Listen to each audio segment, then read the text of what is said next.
Obviously, you're seeing people talk about the Raptors, but I don't know if that actually makes any sense, right? You're seeing people saying Ben Simmons should be traded to the Raptors and, and this, that, and the third. And you just got to look at it like, I don't know why the Raptors are mentioned. I mean, if you're going to trade Ben Simmons to the Raptors, it's best believe for better be for Pascal or Scotty Barnes, either one, right? Because those are three guys with basically the same type of play style, right?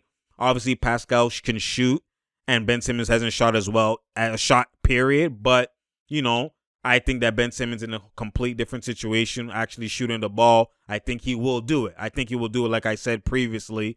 But obviously applying it and thinking it, and and actually seeing it come to fruition is two completely different things. So when you look at it from that perspective, it's just the play style clash. Like if you trade, like look at it from this perspective. If you trade Pascal, you actually trade him, and you trade him for Ben Simmons, right? All right, and obviously maybe a couple auxiliary parts that you add into it, and you throw in maybe picks or maybe, whatever, I don't know, someone else, whoever. But, Ben Simmons now is going to be on the court playing with Scotty Barnes. Is that even IQ? Is that IQ? That's not IQ. And that's not what I do. That's not IQ at all. So, Scotty Barnes, if you're saying he's the all-star, he's the superstar in the making, and he's someone you want to build, he's supposed to be your Giannis. And you just, at some point, either you let Pascal go or you let him figure it out with Pascal, and then eventually maybe Pascal's value increases and he gets traded. You don't hinder now Scott even further by getting a Ben Simmons who's even more worse in clashing with Scotty, right? Because at least Pascal shoots. We haven't seen Ben shoot, and if he's gonna shoot, I think he's going to shoot in a situation that is completely different, like him having a Giannis type of situation where my big space is out, the paint is all mine. Now I'm going to shoot, right? And you haven't seen that from Ben Simmons. So if I don't think he's just going to come with another guy and clash type of play style and start shooting out the gate. Like, that's not going to happen, right? We have to be realistic. So I don't understand why the Raptors are actually thrown in the mix. I don't understand why it just like they're trying to think that the Raptors should go for Ben Simmons.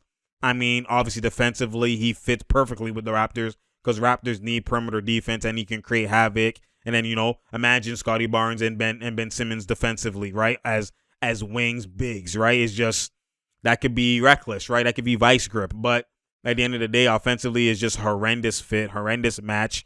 It's just it's not a match made in heaven at all. Like, it's not a fit at all. So I don't think the Raptors should trade. And if they were to trade, it only would be for Pascal. But Ben Simmons and Scotty, what are we doing with that? Right? What are we really doing with that? So I don't think it's IQ for the Raptors to even pursue this, to even try and, acknowledge this, or even try to actually think about it, because it just makes no sense, period, in my eyes. And just IQ-wise anyways, because you already know it's IQ. That's what I do. So obviously, a lot of Raptors fans have been throwing it out there, and, a lot of Raptors fans have been talking about it and thinking that it makes sense and that it's IQ and that, replace it, flip Pascal for him. But come on, now, are you forgetting about Scotty? You have to pick and choose. Or do you trade the Ben Simmons for Scotty? That don't even make sense. Philly won't even do it. I don't even think Philly will go for it. Maybe Pascal might be intriguing to them, but I don't think they'll do that. I think if they're going to trade Ben Simmons, they need the caliber of player like a D'Angelo Russell, shot creator. You want a shot creator. You want a different situation. You don't want a similar situation. If it already didn't work with Ben Simmons, why would I trade for somewhat of a similar situation, right? I'm not going to trade for Pascal, and even though he shoots a 1-2 more and stuff like that, I'm not like, that's more so a similar situation. I'm going to change it up and get maybe a CJ McCollum, maybe a Dame, right? Maybe, something of that caliber. And that's what I'm going to do. Maybe a John Wall who's going to shoot in gaps or whatever. Like, maybe you go you're going to go for a different dynamic shot creator bag. Maybe I get a DeRozan. You never know. Like, you're going to do a trade for that. I don't think it's smart for the 76ers to actually do a trade for the same guy or a similar guy or someone in that tree or in that ballpark or in that realm. I'm not going to do that, right? So, to me, it doesn't make sense at all. It don't make sense at all. But you already know Raptors are going to speculate anything, at this point, right? Obviously, they're going to fantasize about the defense and just, the things that Ben brings to the table from a positive angle, right? They're going to, I don't think that it's just smart to do that, period, right? And, I think Masai's smarter than that. If I'm going to trade Pascal, I'm definitely getting an elite type of guy, right? Or at least a different type of guy, right? That's the thing. And that's why I was saying, like, just look at it from this perspective.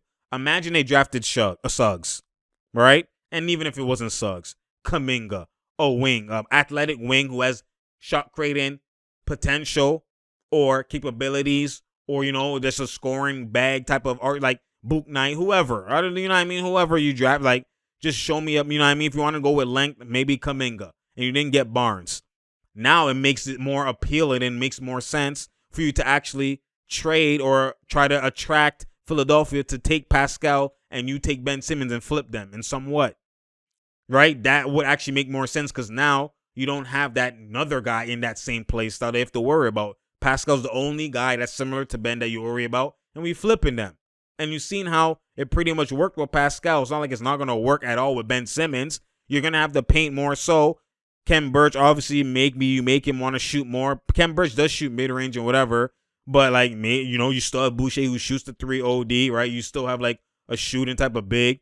You could always get a shooting type of big and build on that, right? But regardless, Ben Simmons could have the paint. Like, he's going to have more of the paint than he did in Philly, that's for sure, when you look at it from that perspective. So, like, imagine, like, and that's where it's like, I don't know if the Raptors were thinking in their draft further down the line. They're just thinking about further down the line individually from the Scotty perspective. They didn't think about guys they could bring, because remember, if they're the Raptors, you're only going to get mans through trades. You're not going to, free agency wise, you're not going to get mans coming. So, you know what I mean? But anyways, it's a different story. But again, trading for Pascal makes sense in hindsight and just when you look at him individually, but Scotty Barnes is there. I don't think Scotty Barnes and Ben is a great play style mesh. I think that's what did they say? Oil and water don't mix or whatever. That's just fugazi. I think that's horrendous. But, Raptors fans are going to think one thing and the other. So, obviously, I just think that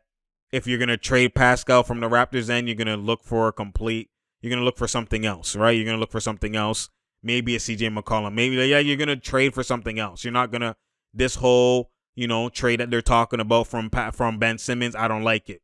So, and I just don't think it makes sense in its IQ. So, obviously we'll look from it down the line, and we'll see what happens with this trade. Well, obviously, Ben Simmons is asking to go to a California team, and whether it happens or not is a different story. They could ship him anywhere because at the end of the day, he has no say, even though he has a say, right? But he can act like he's going to create ruckus somewhere else. But I think Ben Simmons just wants out of there. Obviously, he wants his preferred destinations and trying to control it as much as he can. But I think he's happy with any situation that lets him be himself. I think he'll be Gucci either way. You know what I mean? He might be mad at first, but I think he'll be Gucci either way because it's better than being in a negative light playing with Embiid where, you're just put in a bad situation where your play styles is going to clash and you're not thriving at all cylinders that you could thrive at, and in your best case scenario, you're not at that. So it's time for them to move on. It's time for them to break that up. I said from time this was inevitable. And people didn't listen. People thought that oh my God, and y'all rated Philly. Really? Y'all really actually rated Philly. Y'all rated them. Y'all thought that, oh my God, number one seed. And I'm like, dog, playoffs, I will never trust Philly with those two guys. I told y'all from time. And you only somewhat trusted Philly because they had Butler and JJ Redick, because those were the closers. I put the team on my shoulder. And look, they're gone. And I told everybody it was them too. They were the ones. In the clutch time, I trust mine. Embiid, I haven't seen in the clutch time, I trust mine. I still haven't seen it. Even if he's averaging 30 in the fourth quarter, he hasn't been the greatest. We've seen this multiple times. Not only look how they lost even versus the Hawks, where they're up OD and they lose leads. Like Game 7, we've seen this multiple times, doing nothing when the time is here. So, and then you add Embiid, you know what I mean? Like, dog, the end was near. Sorry, when you add Simmons as well to that. So I already knew that, man. I thought, like I said, if I'm the Sixers, I'm kicking myself because you should have been traded him from time, especially for James. Like, imagine James Harden and Embiid. What could have happened?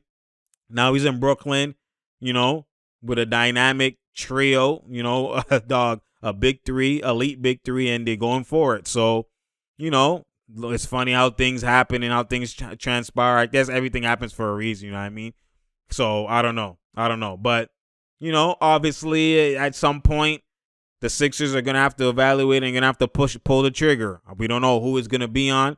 I gave my reasons in the previous, when I was talking about it previously about, my teams and the fit that's best for Ben Simmons. We'll see how that transpires and we'll see what happens. At the end of the day, it is what it is. It's True Talks, because True Talks. Share, like, and subscribe. We out here with, there's no doubt here and there's no drought here. You feel me? I appreciate y'all each and every time. You already know, dog. It's just, it's crazy, man, how quickly like that things could change, man, in the blink of an eye, really.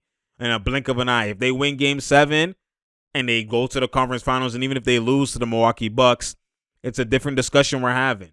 They maybe get one extra, they squeeze another year out of it. Maybe they make a minor tweak, right? It's just you lose in Game 7 and then everyone's just remembering the iconic, oh, I'm open and I pass out, for a foul and the guy misses a free throw. So, everyone's going to remember that. And obviously, I just know when I can smell a scapegoat from a mile away.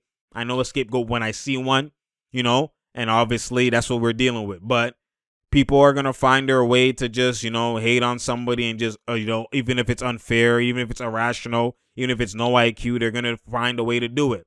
And I mean, obviously, in hindsight, Ben Simmons should shoot and he should have more skill. But I explained it previously, so go tune that in, because that's all cap and that's all nonsense, right? He could be the same guy today with no shot and do what Giannis is doing in a different situation. Just remember that. You have guys around the league that's doing what this man does, and he passes even better than them. So imagine you give him the whole downhill, the whole paint, and my big can shoot, and they never touch the paint, and they space the floor. Dog, is Simmons going to be guardable? Especially with more of a quick first step and more of a guard like ball handling he could do behind the backs and then into the Euro, right? Like, come on now, that paint when it's free, like he could be a monster. Now, it's crazy how people don't see that when they're the ones who love LeBron, they're the ones who love the Giannis. Those guys have stuff catered for them as well too, play style wise.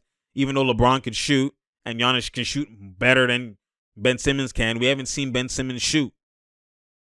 And that will enable him, if he has his own guaranteed clarity from his, mentally. Oh, I got this pain. I got it all adds to it. I went in depth previously, so go check that out. But at the end of the day, man, that's what it comes down to. So you already know, Raptors don't pull the trigger. It's not IQ for them to do it. Some people think it is, but, I already explained why. So you already know. I appreciate y'all again. Spread the word. Tell a friend to tell a friend to tell a friend. I appreciate y'all. You already know, man. And I'm out, man.